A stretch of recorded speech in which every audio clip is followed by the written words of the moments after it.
Hi welcome back to sir kitchen. ഇന്ന് ഞാൻ വന്നിരിക്കുന്നത് ഒരു അടിപൊളി അവിൽ മിൽക്കിൻ്റെ റെസിപ്പി ആയിട്ടാണ്. അപ്പോൾ വീഡിയോ എല്ലാവരും ഒന്ന് മുഴുവനായിട്ട് കണ്ടിട്ട് ഒന്ന് ലൈക്ക് ചെയ്തേക്കണേ. പിന്നെ എൻ്റെ ചാനൽ സബ്സ്ക്രൈബ് ചെയ്യാത്തവരുണ്ടെങ്കിൽ ഒന്ന് സബ്സ്ക്രൈബ് ചെയ്ത് സപ്പോർട്ടും ചെയ്തേക്കണേ. ഇന്ന് നമുക്ക് വീഡിയോ കണ്ടു നോക്കാം. ആദ്യം തന്നെ ഒരു പാനിലേക്ക് 3 ടേബിൾ സ്പൂൺ നിലക്കടല ഇട്ട് കൊടുക്കുന്നുണ്ട്.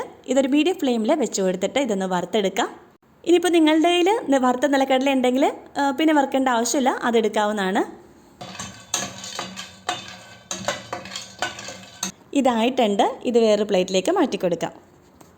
ഇനി അതേ പാനിലേക്ക് ഒരു 6-7 കാഷ്യൂനട്ട് ഇട്ട് കൊടുത്തിട്ടുണ്ട്. അതും നമുക്ക് ഇതേപോലെ ഒന്ന് റോസ്റ്റ് ചെയ്തെടുക്കാം. അതും ആയിട്ടുണ്ട്. ഇതും വേറൊരു പ്ലേറ്റിലേക്ക് മാറ്റി കൊടുക്കാം. ഇനി ഇതിലേക്ക് 1/2 കപ്പ് അവൽ ഇട്ട് കൊടുക്കുന്നുണ്ട്. എന്നിട്ട് ഇതും നമുക്കൊന്ന് വറുത്തെടുക്കാം. അവിൽ മിൽക്ക് തയ്യാറാക്കുമ്പോഴത്തേക്കും എപ്പോഴും വെളുത്ത അവലിന് പകരം ഇതേപോലൊരു ബ്രൗൺ കളറിലുള്ള അവൽ എടുക്കുന്നതാണ് നല്ലത്. തീ ഒന്ന് മീഡിയം ഫ്ലെയിമിൽ വെച്ച് കൊടുത്തിട്ട് അവലൊന്ന് ക്രിസ്പി ആവുന്നത് വരെ നമുക്ക് കണ്ടിന്യൂസ് ആയിട്ട് ഇതൊന്ന് ഇളക്കി കൊടുക്കാം.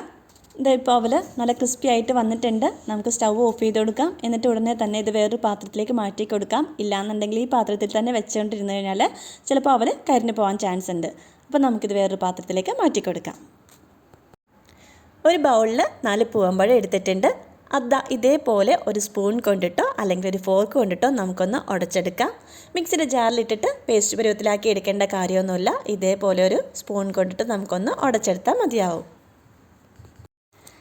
ഞാൻ ഇതിലേക്ക് 3 ടേബിൾ സ്പൂൺ പഞ്ചസാര ചേർത്ത് കൊടുക്കുന്നുണ്ട്. നിങ്ങൾക്ക് മധുരം കൂടുതൽ വേണമെന്നുണ്ടെങ്കിൽ അതിനനുസരിച്ച് പഞ്ചസാര ചേർത്ത് കൊടുക്കുക. എന്നിട്ട് ഇതെല്ലാം കൂടി നല്ലവണ്ണം മിക്സ് ചെയ്തിട്ട് പഴം നല്ലവണ്ണം ഒന്ന് ഉടച്ചെടുക്കാം. പഴം നല്ലവണ്ണം ഉടച്ചെടുത്തിട്ടുണ്ട്. ഇനി ഒരു സെർവിങ് ഗ്ലാസ്സിലേക്ക് ഇതെല്ലാം ഇട്ട് കൊടുത്ത് നമുക്കൊന്ന് സെറ്റ് ചെയ്തെടുക്കാം. നമ്മൾ ഉടച്ചു വെച്ചിരിക്കുന്ന പഴമില്ലേ, അതിൽ നിന്നും കുറച്ചെടുത്തിട്ട് നമുക്ക് ഈ ഗ്ലാസ്സിലേക്ക് ഇട്ട് കൊടുക്കാം. ഇനി ഇതിലേക്ക് കുറച്ച് അവലിട്ട് കൊടുക്കാം. അവലും കൂടി ഇട്ട് കൊടുത്ത് എല്ലാം നല്ലപോലെ ഒന്ന് മിക്സ് ചെയ്തെടുക്കാം. ഇനി ഇതിലേക്ക് ഒരു 2 ടേബിൾ സ്പൂണോളം പാൽ ഒഴിച്ചു കൊടുക്കുന്നുണ്ട്. എന്നിട്ട് പാലും കൂടി ഒഴിച്ചു കൊടുത്തിട്ട് എല്ലാം നല്ലവണ്ണം ഒന്ന് മിക്സ് ചെയ്ത് യോജിപ്പിച്ച് കൊടുക്കാം. പാലും കൂടി ഒഴിച്ചു കൊടുത്തിട്ട് നല്ലവണ്ണം ഒന്ന് മിക്സ് ചെയ്ത് എടുത്തിട്ടുണ്ട്. ഇനി ഇതിലേക്ക് കുറച്ച് അവൽ ചേർത്ത് കൊടുക്കാം. ഇതിൻ്റെ മുകളിലേക്ക് ഇനി നമ്മൾ നേരത്തെ വറുത്ത് വെച്ചിരിക്കുന്ന നിലക്കടല ഇട്ട് കൊടുക്കാം. ഇനി അതിൻ്റെ മുകളിലേക്ക് കുറച്ച് കാഷ്യൂനട്ട് ഇട്ട് കൊടുക്കാം. അതിനുശേഷം നമുക്ക് ഇനി ഇതിലേക്ക് വീണ്ടും അവലിട്ട് കൊടുക്കാം. ഇനി ഇതിലേക്ക് 1 കപ്പ് നല്ല തണുത്ത പാൽ ഒഴിച്ചു കൊടുക്കുന്നുണ്ട്. ഇതിലേക്ക് കുറച്ചുകൂടി നിലക്കടല ഇട്ട് കൊടുക്കുന്നുണ്ട്. എന്നിട്ട് ഇതിൻ്റെ മുകളിലേക്ക് കുറച്ച് ഐസ്ക്രീം ഇട്ട് കൊടുക്കാം. ഐസ്ക്രീം ഓപ്ഷണലാണ്, ഉണ്ടെങ്കിൽ ഇട്ട് കൊടുക്കാം. എന്നിട്ട് ഇതിൻ്റെ മുകളിലേക്ക് ഒരു ചെറിയും ഇതേപോലെ കുറച്ച് കാഷ്യൂ ഒക്കെ ഇട്ട് കൊടുക്കുന്നുണ്ട്. തയ്യാറാക്കി കഴിഞ്ഞാൽ ഉടനെ തന്നെ അവലിൻ്റെ ക്രിസ്പിനെസ് പോകുന്നതിന് മുമ്പ് തന്നെ നമ്മളിത് കഴിക്കുന്നതാണ് നല്ലത്. പിന്നെ ഇതെല്ലാം കൂടി നല്ലവണ്ണം ഒന്ന് ഇനി മിക്സ് ചെയ്ത് കൊടുക്കേണ്ടതുണ്ട്. പക്ഷെ ഞാനിപ്പോൾ മിക്സ് ചെയ്യുന്നത് കാണിക്കുന്നില്ല.